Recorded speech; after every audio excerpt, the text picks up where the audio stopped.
Bonjour. J'ai enfin compris pourquoi, dans The Walking Dead, tous ces morts sont en marche, sans but, tels des députés LREM. Ils cherchent un bureau de vote. À ce jour, le doyen de ces centaines de milliers de morts votants, incapables de résister au charme d'un Joe Biden, est né le 18 août 1850. J'ai bon espoir que, si l'on creuse assez dans les listes électorales de Pennsylvanie ou du Massachusetts, on trouve enfin, juste derrière Pocahontas, ce fameux chaînon manquant qui prouverait une fois pour toutes à ceux qui n'ont jamais vu Christophe Castaner que nous descendons du singe, lequel, comme le savent tous les nostalgiques des histoires de Toto, descend de l'arbre. En attendant, comme visiblement les morts humains ne suffisaient pas, un chat décédé depuis 10 ans, vision d'ordinaire réservée au bidet de Roselyne Bachelot, lequel en est à sa 3e tentative de suicide, s'est vu lui aussi envoyer un bulletin de vote par correspondance. Je vous mets en lien la liste longue comme l'aspirateur à farine macronien après une allocution sur le coronavirus, d'une partie seulement de l'iceberg, que les puristes prononcent iceberg, des fraudes recensées à ce jour et dont les remugles remontent à la surface de façon exponentielle, évoquant le contenu d'une canalisation de toilettes de salle des fêtes bouchée après une soirée cassoulet et dans laquelle il ne ferait pas bon se retrouver enfermé pendant un tremblement de terre. Les avocats de Trump disposent de centaines de pages de déclarations sous serment, c'est-à-dire émanant de personnes qui s'exposent à 15 ans de prison si elles mentent, témoignant de bulletins de vote livrés en douce la nuit par des camions de ravitaillement, de bulletins remplis sur place par ceux supposés les compter et autres joyeusetés diverses et avariées. Je ne parle même pas des déclarations de particuliers qui remontent par millions en passant par les numéros verts dédiés.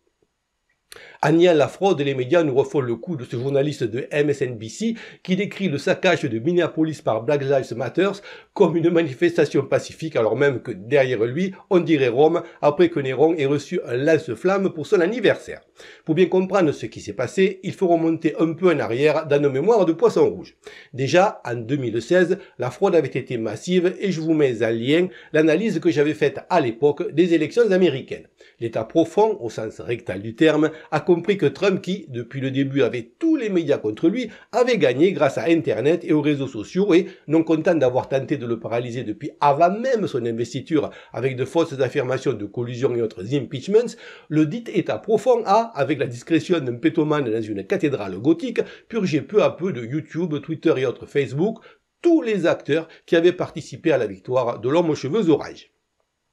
L'algorithme Google, déjà biaisé la dernière fois façon gangbang dans une cave de cité, a désormais perdu toute trace de l'innocence logarithmique de sa jeunesse, au point qu'il est quasiment impossible de trouver des informations sur les scandales des non pas un mais deux ordinateurs du fils de Joe Biden, scandales qui, s'ils avaient concerné Trump, auraient été déversés non-stop pendant des semaines dans la machine médiatique comme autant de seaux de merde.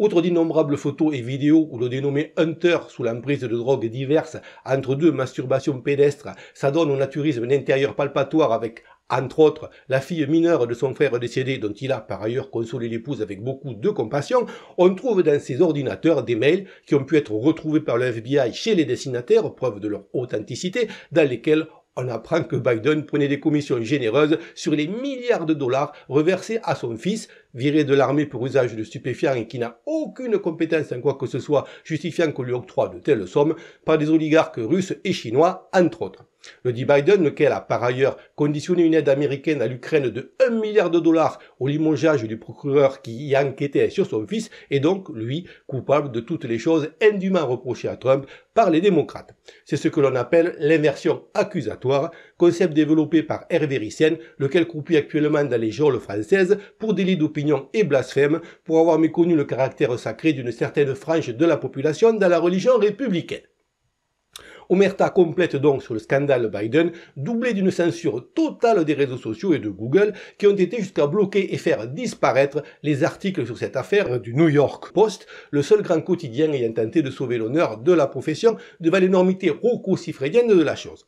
Pas de trace non plus des actes de haute trahison et collusion impliquant Clinton et Obama. Il faut bien comprendre que Trump, qui ne s'est pas contenté de tweeter pendant 4 ans, a fait pas mal de ménage, que la justice a suivi son cours lentement mais sûrement, et que, si l'État profond a réussi à freiner les choses jusqu'aux élections en tirant ses dernières cartouches, si Trump est réélu, le dit État profond ne pourra pas empêcher pendant 4 ans supplémentaires le barrage judiciaire, tendu façon sumotori qui aurait confondu des Smarties et des dragées Fuca, de céder. Tous ces gens risquent littéralement leur peau, d'où la panique, l'énervement et les erreurs, car aux USA, la peine de mort n'a pas été abolie et on ne plaisante pas avec la haute trahison, crime que, pour mémoire, Nicolas Sarkozy, dont les talonnettes à ressort ont écrasé le peuple libyen, ouvrant ainsi la porte à l'immigration massive que nous connaissons, a supprimé de notre constitution. Allez savoir pourquoi. Pendant des mois, de faux sondages, expression devenue un pléonasme, encore plus faux qu'en 2016, et sans plus avoir cette fois l'excuse de la surprise, ont tenté d'influencer les électeurs et, sous prétexte d'une pandémie tombée à pic pour éclipser le bilan économique, à mon sens éphémère et illusoire, mais néanmoins inégalé du président, ont mis en place un vote massif par correspondance, envoyant des bulletins aux gens sans qu'ils en fassent la demande.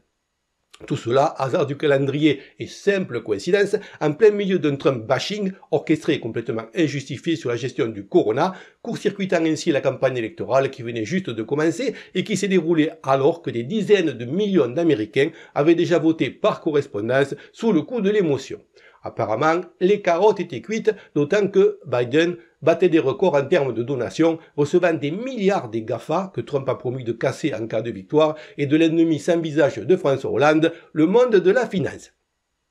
Ses propres tweets étant censurés, toutes ses voix sur les réseaux sociaux étant bâillonnées, et Fox News, la seule chaîne TV qui ne lui était pas ouvertement hostile, commençant déjà à affûter les couteaux qu'elle allait lui planter dans le dos, la seule chose que pouvait faire Trump, c'était de s'adresser directement aux gens, à ces gilets jaunes à l'envers qui sont le cœur de l'Amérique profonde. Pourquoi est-ce que je parle de gilets jaunes à l'envers? Les gilets jaunes français originaux voulaient simplement qu'on baisse le prix du carburant, pouvoir vivre de leur travail et qu'on leur rende des comptes sur le fait qu'ils bossent pour l'État du 1er janvier jusqu'à la fin août sans que cela ne freine pour autant la détérioration endémique des routes, des ponts et autres hôpitaux. Trump a exaucé ses souhaits. Il a baissé le prix de l'essence, créé des emplois, allégé les réglementations et les impôts. Donc, contrairement aux Français qui se sont battus en vain pour obtenir le droit de vivre, les Américains se battent pour le garder. La situation est donc inversée, mais ce sont les mêmes catégories sociales. La mouvance gauchiste en moins, Dieu et le patriotisme en plus, faisant qu'ils ne sont pas récupérables et seront fidèles jusqu'au bout,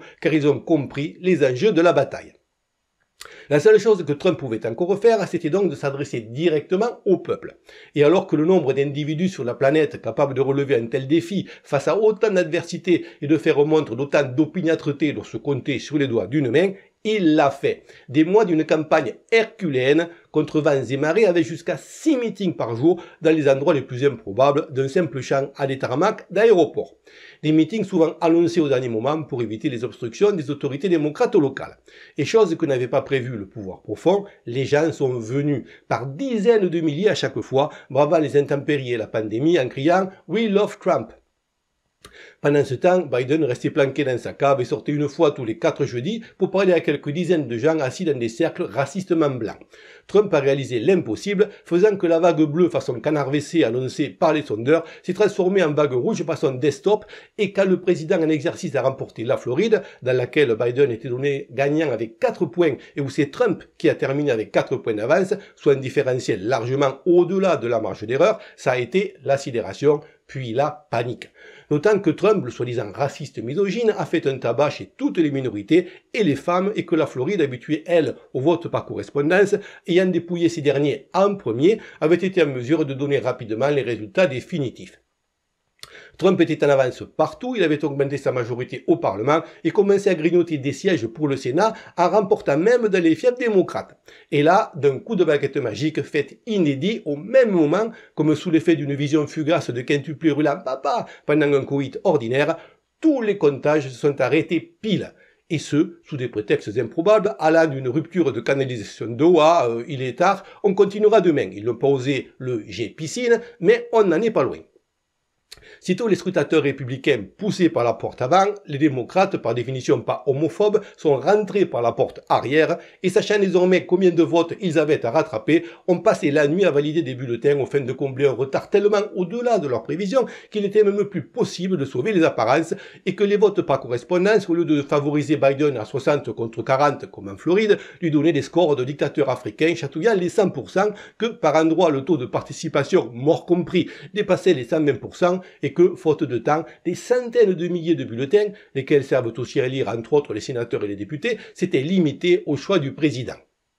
Du coup, les Américains qui s'étaient couchés avec Trump largement en tête se sont réveillés face à un miracle à côté duquel la résurrection de Jésus c'est du pipi de chat hémorragique. Les médias les priant de croire qu'un vieillard sénile, féru de propos grivois à l'oreille des petites filles, du fond de sa caverne, aurait fait plus de voix qu'Obama quand les gens croyaient encore en lui.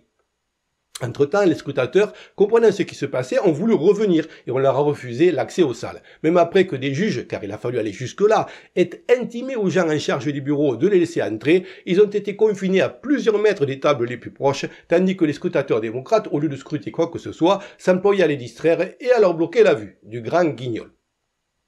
Pour autant, le fait que ces élections soient un défi à la logique et au bon sens ne suffira pas forcément à convaincre des juges souvent partisans. D'autant que les recomptages accordés aux avocats de Trump ne se passent pas dans de meilleures conditions que le comptage original et que, étant donné qu'une fois le bulletin de vote sorti de son enveloppe, on ne peut plus relier les deux, faute d'un audit qui prendrait des mois, simplement recompter des bulletins frauduleux ne rime pas à grand chose, même si la panique a été telle et les bévues tellement grosses que, dans certains États, ce simple recomptage pourrait suffire à faire basculer les résultats. J'écoutais récemment Alexis Cossette, que j'aime bien mais que je prends avec des pincettes, étant donné que, comme Seran, je n'ai rien vu venir concernant le blackout d'Internet, les arrestations massives de pédophiles ou la surprise d'octobre avec Biden se désistant pour Michelle Obama. Un Alexis Cossette qui évoque un cryptage secret permettant de détecter tous les bulletins frauduleux, ce qui, effectivement, vendait à faire échec et mat, belote et 10 de der. J'aimerais vraiment qu'il ait raison, et je me suis gardé un paquet de cacahuètes au cas où, histoire de profiter du spectacle depuis mon canapé. Mais j'ai étudié le document, que je vous mets en lien, il était par le CISA, chargé de la cybersécurité et de l'infrastructure, concernant ces élections, et vous pourrez constater à l'avant-dernière page que si la possibilité d'un tel cryptage est bien évoquée, elle dépend non de l'État fédéral, mais des États eux-mêmes, dont une partie est aux mains des démocrates, lesquels ne pouvaient donc pas ne pas être au courant. Une deuxième théorie, à mon sens plus crédible, et c'est l'informaticien qui parle, tourne autour des manipulations du logiciel des machines de vote, fraude dont j'avais expliqué le mécanisme dans ma vidéo de 2016, et qui, à mon avis, seraient les plus faciles à prouver, d'autant que des millions de téléspectateurs ont pu voir en direct Trump perdre des dizaines de milliers de voix à l'espace d'une seconde, et que démontrer ne serait-ce que le système n'est pas fiable est en soi déjà suffisant pour casser les élections. Certains prétendent même que Trump aurait tendu un piège aux fraudeurs et que des opérations militaires sont en cours à l'étranger pour mettre la main sur les serveurs. C'est possible car ce genre d'opération demande beaucoup moins de personnes dans la confidence que l'autre hypothèse. Mais il faut être extrêmement rapide, la difficulté consistant à mettre la main sur les 10 serveurs, souvent virtuels et dans le cloud, lesquels peuvent être effacés irrémédiablement en quelques secondes, et c'est d'autant plus quand, comme c'est le cas ici, ils sont hébergés à l'étranger, une partie des machines de vote étant administrée par une société espagnole en faillite, qui ne risque donc pas grand-chose si elle dit « Oups, j'ai effacé le serveur ». Mais bon, Trump peut très facilement gagner sans opération rocambolesque à la James Bond devenu au passage une femme noire et lesbienne, laquelle aurait peut-être trouvé son public dans le cadre d'un spin-off baptisé par exemple Agent 069, ce ne sont pas les numéros qui manquent, mais certainement pas en saccageant une franchise existante. Dans un premier temps, la première carte de Trump est de retourner autant d'États que possible avec le recomptage. Si ça ne suffit pas, d'essayer de faire annuler tous les votes qui n'ont pas pu être vérifiés par les scrutateurs républicains, quitte, en cas de jugement défavorable dans les États, à remonter jusqu'à la Cour suprême qui est favorable, sinon à Trump, au respect de la Constitution.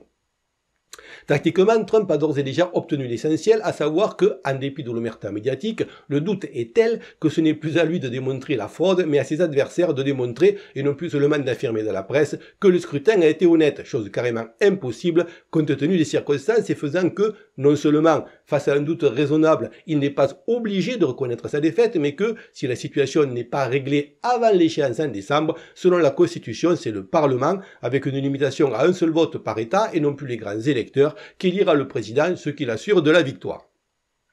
Même si, par je ne sais quel miracle, tous les scrutins étaient validés et que l'élection se faisait classiquement par les 10 grands électeurs, tant que Trump tient bon et n'écoute pas son gendre qui, selon les rumeurs, le pousserait à jeter l'éponge, il reste en position de force. En effet, face à une telle débâcle du système électoral et devant le risque majeur de guerre civile avec ses 73 millions de supporters du palmipède armés et prêts à en découdre, comme l'a démontré la marche de centaines de milliers d'entre eux à Washington au slogan de « Don't steal the vote »,